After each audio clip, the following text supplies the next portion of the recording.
Nakapag-summer vacation na ba ang lahat? Kung hindi pa, samahan niyo ako sa aking summer vacation dito sa South Korea.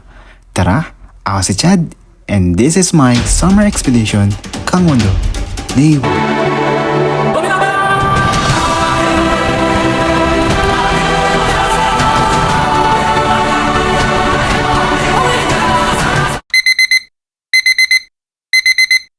Mga 5 o'clock in the morning ay gumising na ako para mag-asikaso. 9:20 pa naman ang call time, gusto ko lang talaga maaga para hindi hassle.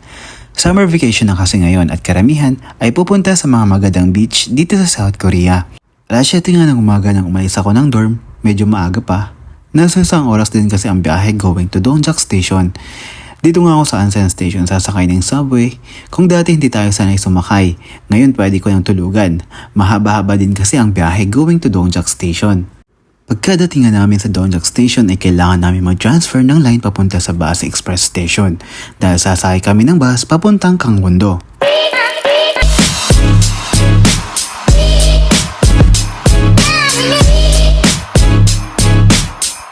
Pagkadating nga namin ng terminal, ay sakto naman na naiwan kami ng bus na sasakyan namin papuntang Gangwon-do. Kaya ang ending, kumuha ulit kami ng ticket. Mabuti na lamang at may susunod pa na biyahe. Minsan kasi punuan ng slot at mababa lang ang chance na makasakay ka sa susunod na bus. Pero nandito na nga kami. Walang makakapigil. After an hour ay nakasakay na din kami ng bus. Express bus nga ang tawag dito dahil wala tong babaan. Diretso to sa pupuntahan mo. Sobrang ganda naman ang setup ng loob ng bus, as in komportable ka. Hindi siksikan, may aircon, at sobrang bilis pa ng biyahe. Maganda din ang mga views na makikita mo outside, as in sobrang nakakapawi ng pagod. Kaya nga, matutulog muna ako.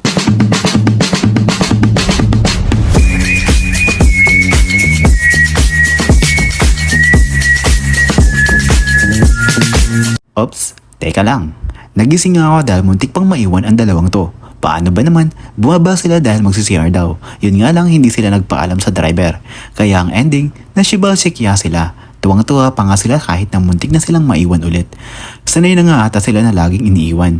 E di wow. Mula nga dito ay tanaw na tanaw ko na ang napakagandang mga beach. Sobrang linis tingnan. Unlike sa city, hindi maganda dahil polluted masyado. Kaya mostly ang mga Koreans ay dumadayo pa ng mga province para lang maligo sa dagat. Alam nyo ba na nasa 4 hours din ang biyahe mula Seoul hanggang Sokcho Terminal? O dahil madami lang siguro ang luluwas ng probinsya, kaya medyo matagal ang biyahe. Medyo traffic nga din pero ayos lang. Dahil sulit naman ang mga views na nakikita habang naglalakbay.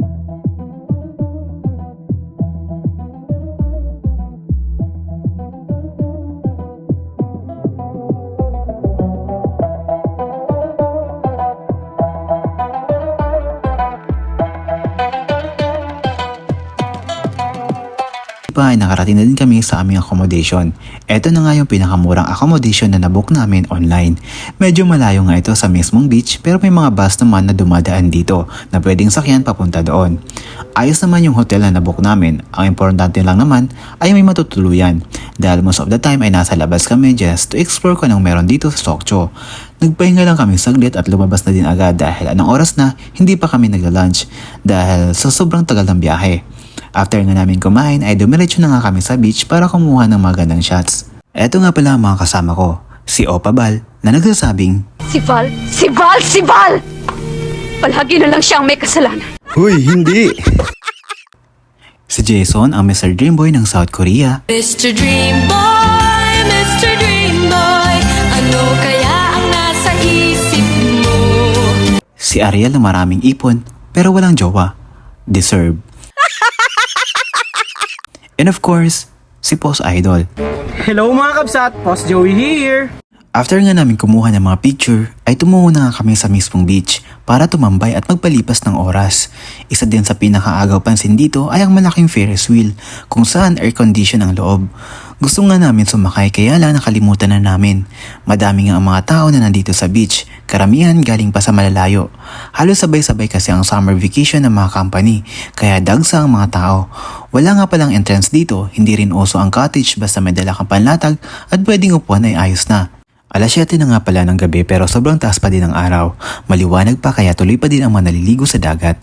Gusto ko nga din sanang maligo kaya lang bukas na lang daw para daw sulit. Ang summer vacation nga pala dito ay taon-taon na binibigay ng mga employer sa kanilang mga empleyado dahil sobrang init nga ng panahon kapag summer dito sa South Korea. Wala din itong pasok ng ilang araw pero bayad naman. Kung siniswerte ka naman sa employer, minsan may binibigay pa na bonus. Kaya nga ako napaupo na lang dahil Pag may salary, puro gastos at bilis. Feeling rich kid lagi kahit anong mapili. Puro ka deserve at treat lang daw sa sarili. Pero ilang days pa lang mukha ka ng pulubi. Nang mga oras nga na ito ay nakalatag na kami para makapagpahinga. Hindi na rin naman mainit at palubog ng araw. Perfect spot talaga pag nasa beach lalo na kung gusto mong makita ang sunset. Nakaka-relax lang talaga dahil tanging hampas ng alon lang ang maririnig mo. Tamang kwentuhan nga lang kami dito ng mga buhay-buhay about dito sa mga company namin. It's nice to meet this kind of people, yung sim kayo ng vibes. Nang mga oras nga na ito ay tuloy na ngang lumubog ang araw pero maliwanag naman dahil may malalaking ilaw sa gilid ng beach kaya tuloy pa din ang saya. Napakabilis nga ng mga oras, yung tipong ang dami nang napagkwentuhan at hindi alintana ang takbo ng oras. Magugulat ka na lang maghahating gabi na pala. Ganun kabilis ang oras kaya habang may oras pa tayo ay huwag nating kakalimutan na maging masaya. Hindi man sa araw-araw at least kahit paminsan-minsan. Deserve mong mag-enjoy kahit sa simpleng bagay. Paano ba yan? Kita-kits sa part 2. Annyeong!